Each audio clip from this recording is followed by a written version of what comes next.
요즘 왜 이렇게 트림이 잦을까요? 신순희 씨는 시도 때도 없이 나오는 트림 때문에 검사까지 받았습니다. 그러니까 트림이 원래는 밥 먹고 소화되면 트림하는 거잖아요. 그래서 처음엔 그랬었어요. 그런데 아침에 일어나서 움직이고 좀 있으면 막 트림을 막 몇 번씩 하는 거예요. 뭐 예쁜 트림도 아니고 막 못된 할아버지가 하는 트림처럼 가끔. 목에 뭔가 있는 것 같은 이물감에 트림까지 심한 신순희 씨.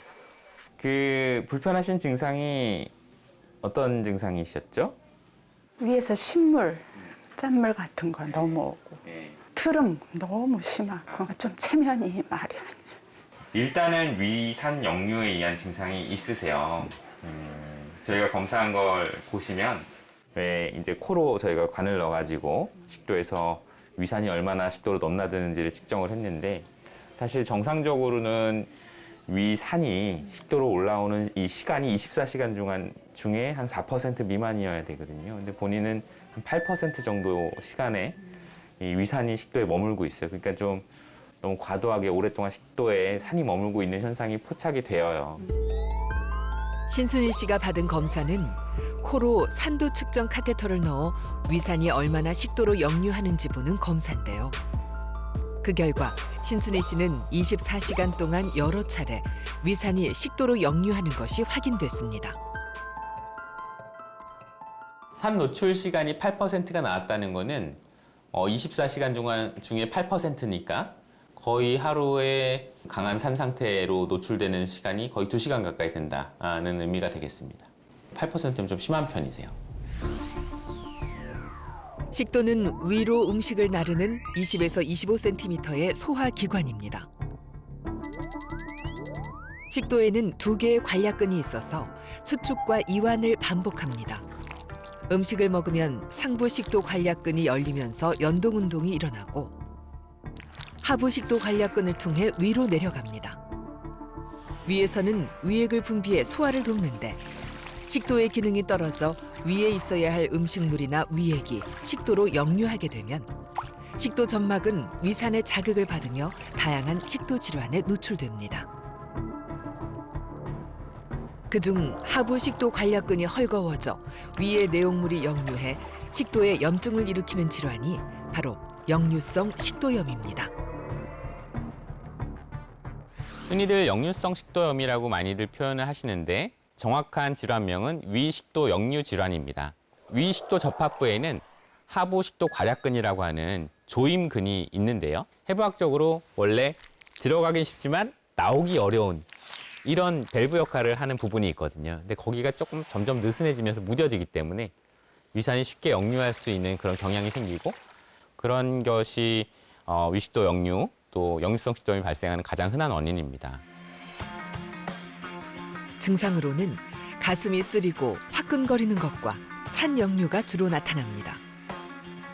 협심증으로 오인할 정도로 심한 가슴 통증을 호소하는가 하면 목이나 명치가 막힌 것처럼 답답하거나 목에서 이물감이 느껴지기도 하고 기침이 나기도 합니다. 그런데 신순희 씨의 경우 왜 트림이 잦았던 걸까요? 음식을 삼킬 때 음식만 삼켜지는 것이 아니라 공기를 같이 삼키거든요. 삼켜진 공기가 위에 모였다가 한 번에 위로 식도로 배출되는 것이 트림인데 하부식도 관략근이 튼튼하지 못해서 좀 헐거우면 좀 트림을 자주 하실 수가 있고 또 한 가지 이유는 위상부 트림이라고 해서 이렇게 트림을 1분에 10번씩 하시는 분들이 있어요. 위상부 트림을 하시는 분들 중에 상당수가 위식도 역류 때문에 뭔가 불편한 식도의 증상을 그 위상부 트림으로 이렇게 해소시키고자 하는 그런 경향 때문에 발생한 일종의 잘못된 습관 같은 게 되는 거죠.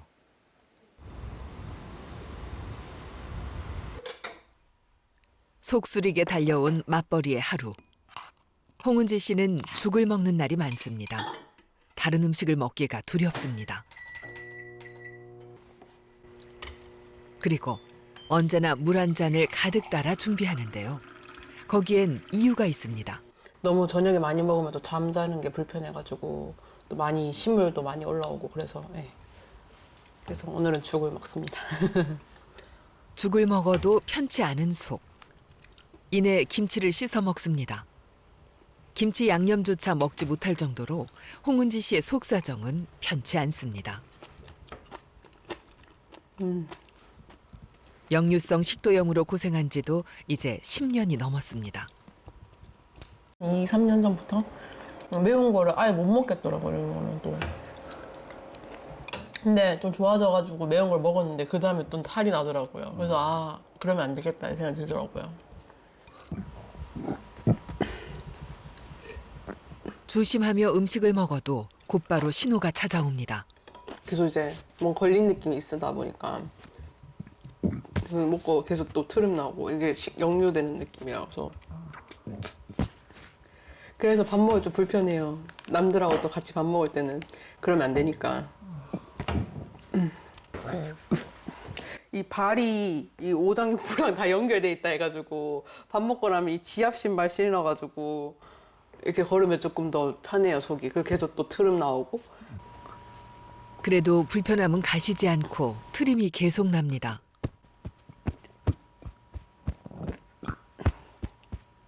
소화제 먹었을 때는 일시적으로 좀 좋아졌다가 그리고 계속 위산이 계속 올라오고 딱 너무 뜨겁고 뭔가 이 안에 뜨거운 돌이 있는 듯한 느낌이라 해야 되나? 조약돌들이 이렇게 막 있는 느낌이어가지고. 뜨겁게 불타는 식도를 만든 건 나쁜 식습관이었을까요? 밤에 많이 먹고 또 기름진 것도 많이 먹고 매운 것도 많이 먹고 막 이러다 보니까 그리고 식습관도 되게 불규칙하고 네, 그러다 보니까 이렇게 된 것 같아요.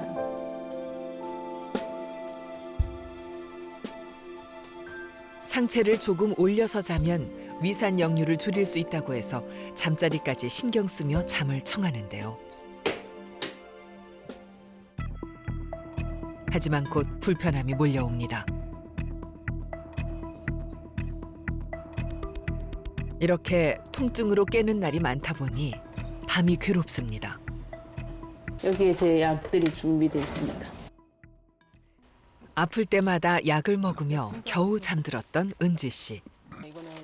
위산 분비를 억제하는 약들도 이젠 잘 듣지 않는다고 합니다. 약을 거의 한 달, 두 달 내내 먹으니까 이게 내 몸에 괜찮은가라는 의문이 들잖아요. 왜냐면 먹으면 나아져야 되는데 안 나아지니까. 그래서 약을 끊으면 더 심해져요.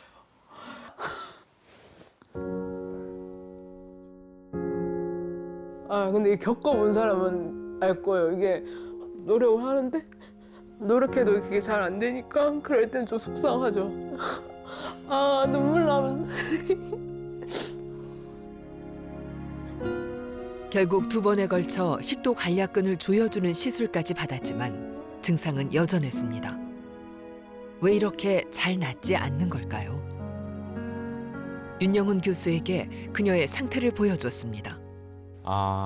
영상을 보면서 느낀 건 굉장히 오랫동안 고생을 하셨어요. 오랫동안 투약도 하셨고 관략근을 조금 더 조여주기 위한 치료 중에 하나인 고주파 시술도 받으셨던 것 같고 굉장히 열심히 치료를 하셨었는데 문제는 조금 좋아졌지만 아직도 남아있는 증상이 있다는 거잖아요. 이렇게 되면 남아있는 증상이 정말 위산 때문에 자극을 받는 게 맞는지 확인을 좀 할 필요가 있거든요. 쓰리고 답답한 식도. 과연 원인은 무엇일까요? 네, 안녕하세요. 안녕하세요. 내시경 점검하고요. 네. 24시간 식도 산도 검사까지 네. 진행을 하고 결과를 봐서 네. 치료 방침을 정해드리도록 하겠습니다. 네, 알겠습니다. 먼저 위식도 내시경 검사를 받았습니다. 내시경을 통해 보면 위식도 역류 질환이 있는지 확인할 수 있습니다. 이번에는 24시간 식도 산도 검사를 받는데요. 코로 가느다란 카테터를 넣어 식도까지 다다르게 한 후 식도의 산도를 측정합니다. 24시간 차고 다니며 일상생활을 하는데 환자가 느끼는 증상과 함께 식도로 위산이 얼마나 역류했는지 기록합니다. 트름 심하시다 하실 때 여기 트름 적혀져 있죠? 눌러주시면 돼요. 이제 내 식도에서 어떤 일이 벌어지고 있는지 이 검사로 정확한 원인을 찾을 수 있을 겁니다. 그 기계를 허리춤에 차고 그냥 하루 24시간 일상생활을 합니다. 그러는 동안에 산이 얼마나 하부식도에 올라왔는지를 기록을 하는 거죠. 그래서 24시간 동안 하부식도의 산도가 얼만큼 산성으로 떨어지는지를 직접 측정을 해서 비정상적인 위식도 역류가 있는지를 진단하는 기법입니다.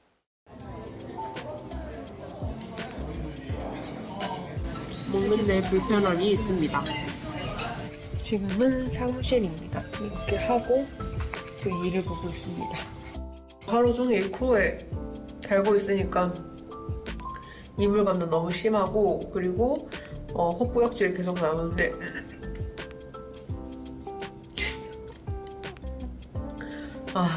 너무 힘들지만 해야죠. 맞죠?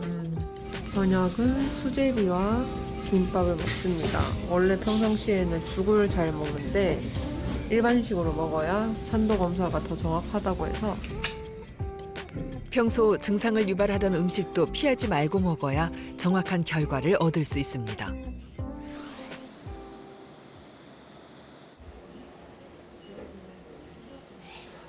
일단 내시경을 보면 네.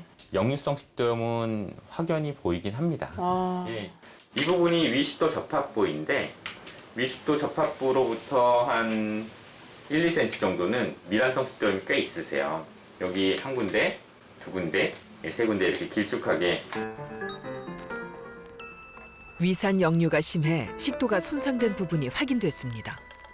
그런데 이제 우리가 이 24시간 식도 산도 검사를 할 때 전체 24시간에 0.7%밖에 안 올라와요.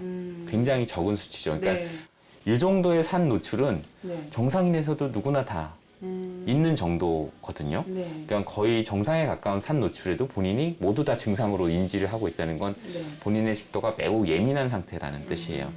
이런 현상을 역류과민성이라고 하는 거예요. 역류과민증은 역류성 식도염과 증상이 비슷해 오해하기 쉽습니다. 보통 음식을 먹고 나면 식도 관략근이 아주 가끔 열려 위산이 조금씩 올라오기 마련입니다. 그런데 식도의 감각신경이 예민해 그 자체를 견디지 못하고 가슴 통증이나 속쓰림을 겪는 경우 역류과민증이라고 합니다. 홍은지 씨는 아래 관략근 부근에는 위산 역류로 인해 미란성 식도염이 있는 반면 바로 위쪽은 위산 역류가 많지 않아도 예민하게 증상을 느끼고 있었습니다. 홍은지 씨에게는 뜻밖의 처방이 내려졌습니다. 이렇게 되면은 양쪽 치료를 다 해야 돼요. 미란성 식도염에 대해서는 그 위산분비 억제제를 그래도 계속 드시는 게 맞겠고요. 역류과민성에 대해서는 내장진통제라는 개념, 신경조절제라고도 하는데 약한 항우울제들 중에서 몇 가지가 이제 식도의 예민한 감각을 조금 무디게 해주는 효과가 있어요. 역류성 식도염인데 항우울제를 처방받는 이유는 무엇일까요? 사실 신경조절제는 몇몇 항우울제 중에서 식도의 내장 감각을 좀 둔화시킬 수 있는 그런 약들이 좀 있거든요.